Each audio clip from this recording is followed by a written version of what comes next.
ఈరోజు మకర రాశి వారికి విద్యార్థులకి ప్రాజెక్ట్ వర్క్ కంప్లీట్ చేయడంలో మీ టీచర్స్ నుంచి మీకు పూర్తి సహకారం అందుతుంది. ఉద్యోగాల్లో మీ మాటకి చాలా అందరూ కట్టుబడి ఉండాలని చెప్పొచ్చు. ప్రశంసలు దొక్కుతాయి. ఉద్యోగాల్లో స్థిరత్వం కూడా వస్తుంది. వ్యాపారస్తులకి ఇప్పటిదాకా చేసిన తప్పులు సరిదిద్దుకుంటారు. బాధ్యతగా వ్యాపారం చేస్తారు. స్త్రీలు మీలో దాగి ఉన్నటువంటి కళాత్మక నైపుణ్యం బయటకు వస్తుంది. కొత్త విద్యలు నేర్చుకోగలుగుతారు. ఇతర దేశాల్లో ఉండే వారికి స్వదేశంలో ఉన్న మీ తల్లిదండ్రులకి సంబంధించినటువంటి ఆరోగ్యం మెరుగుపడడం మీకు చాలా ఆనందాన్ని ఇస్తుంది. ఆర్థిక లాభాన్ని కూడా పొందుతారు. వృధా ఖర్చులు తగ్గించుకోవడం వల్ల మీ చేతిలో డబ్బులు మిగులుతాయి. అప్పులు తీరతాయి. కొత్త అప్పులు పడతాయి. మీకు ఇష్టమైన వాళ్ళతో చేసే విహారయాత్రలు, తీర్థయాత్రలు మీకు ఆనందాన్ని కూడా కలిగిస్తాయి.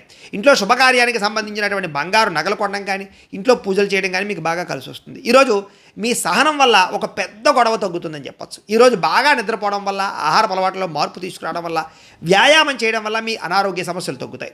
ప్రేమ వివాహం కానీ లేదా రెండో పెళ్లి ప్రయత్నాలు కానీ చేసేవారికి ఈరోజు ఒక మంచి సంబంధం కుదురుతుందని చెప్పొచ్చు. ప్రేమించిన వాళ్ళతో పెళ్ళి అవుతుంది. భార్యాభర్తలు ఒకరినొకరు కళ్ళతో అర్థం చేసుకుని మనసుతోటి మీ యొక్క మనసులో ఉండే బాధలు పంచుకోగలుగుతారు. అన్యోన్యత పెరుగుతుంది. ప్రేమికులు కలుసుకుంటారని చెప్పొచ్చు. అలాగే ఇంటి రిపేర్లు, పెయింటింగ్లకు సంబంధించినటువంటి ఖర్చులు చేస్తారు. వాహనాలు సర్వీసింగ్ చేయించుకునే అవకాశాలు ఉన్నాయి. పనిలో అతిగా శ్రమ పడకండి. స్ట్రెస్ తగ్గించుకోండి. ఆరోగ్యానికి విశ్రాంతి ఇవ్వండి. తత్వ జాగ్రత్తలు తీసుకోండి. మీకు కనుక లక్ష్మీనారాయణుడు అంటే కనుక ఇష్టమైతే కనుక ఒకసారి ఇక్కడ లైక్ చేయండి. ఆయన ఆశీస్సులు మీకు ఉంటాయి. అలాగే రేపటి రాశి ఫలం మీకు కావాలంటే ఒకసారి సబ్స్క్రైబ్ చేయండి, ఫాలో అవ్వండి. ఇక్కడ కనపడుతున్నటువంటి లింక్ మీద మీరు క్లిక్ చేసినట్లయితే మీకు ఈరోజు ఇంట్లో లక్ష్మీనారాయణ స్వామివారికి పూజ ఎలా చేసుకోవాలో వీడియో వస్తుంది.